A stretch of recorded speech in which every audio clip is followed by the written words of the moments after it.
अभी बबुआ लोग नेक्स्ट पॉइंट जो आप पढ़ने वाले हैं उसका नाम है एग्रीकल्चरल प्रैक्टिसेस।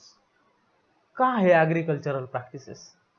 एग्रीकल्चरल प्रैक्टिसेस में ऐसे स्टेप्स है या पढ़ाव है कि आप अगर खेती कर रहे हो, आप अगर कल्टीवेशन कर रहे हो, उसमें से फसल उगा रहे हो, क्रॉप का उत्पादन ले रहे हो, तो वो लेते समय आपको किन किन चीज़ों का ख्याल रखना होगा, स्टार्टिंग में क्या करना होगा, बीच में क्या करना होगा और एंड में आपको क्या करना होगा। ये सारी जो प्रोसेस है उनको कहते हैं एग्रीकल्चरल प्रैक्टिसेस।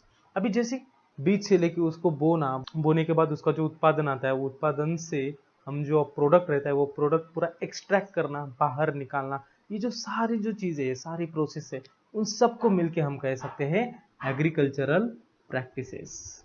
उसमें से फर्स्ट स्टेप क्या आता है? फर्स्ट स्टेप ये आता है प्रिपरेशन ऑफ सॉइल। मतलब हमें मिट्टी है, मिट्टी को उतनी क्वालिटेटिव बनाना होगा, मिट्टी की उतनी क्वालिटी होनी चाहिए कि वहाँ पे कोई भी चीज़ बढ़ सके। दूसरी जो चीज़ है सोइंग, सोइंग यानी बोना। जो बीज रहते हैं अपने पास, वो बीज को लेके हमें क्या करना होगा, मिट्टी में बोना पड़ेगा। तो वो किस तरह से हम बोते हैं वो देखेंगे। तीसरा जो है adding manures and fertilisers. Manures यानी उसे कह सकते हैं हम खत, जो ऑर्गेनिक खत रहता है, जो प्राणियों के वेस्ट से, एनिमल वेस्ट से हमें जो चीज़ मिलती है उसे मैन्यूअर्स कहते हैं। और फर्टिलाइजर, फर्टिलाइजर हम जो कारखाने से हम बना के आते हैं, जो रासायनिक खत रहते हैं उसे हम फर्टिलाइजर्स कहते हैं। उसका उपयोग क्यों किया जाता है, कहाँ किया जाता है और कब किया जाता है, ये हम देखेंगे। चौथा जो पॉइंट है इरिगेशन। इरिगेशन यानी सिंचन। मतलब देखो पिछले पिछले वक्त हमने देखा कि कौन सा भी पेड़ पौधा हो, खुद को बढ़ाने के लिए उसे क्या चाहिए, पानी की जरूरत होती है।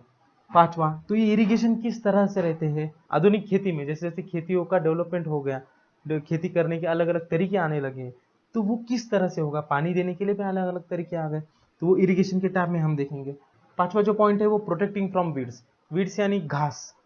जहाँ पे पेड़ पौधे उगते हैं उसके आजू बाजू में भी मिट्टी रहती है, तो उस मिट्टी की जगह भी अलग अलग घास आते हैं।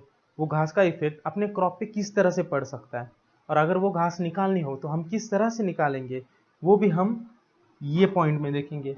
और जो छठवां पॉइंट है इसे कहते हैं हार्वेस्टिंग।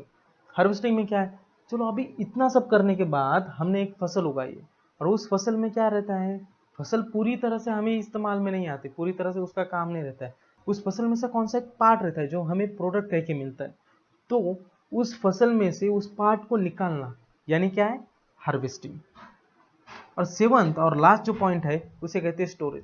अब इतना सब करने के बाद 6 स्टेप्स करने के बाद जो भी हमें उत्पादन मिला, अगर उसका हम ख्याल ना रख पाए अच्छे से, यानी ना चूहे उसे खा जाए या और कीड़ ना लगे, ऐसे बहुत सारे प्रॉब्लम्स रहते हैं क्योंकि उत्पादन बहुत ज़्यादा तादाद में रहता है, तो उसकी निगरानी भी रखनी पड़ेगी। तो उसकी निगरानी हम किस तरह से कर पाते हैं, तो वो हम 7 पॉइंट यानी स्टोरेज वाले पॉइंट में पढ़ते हैं।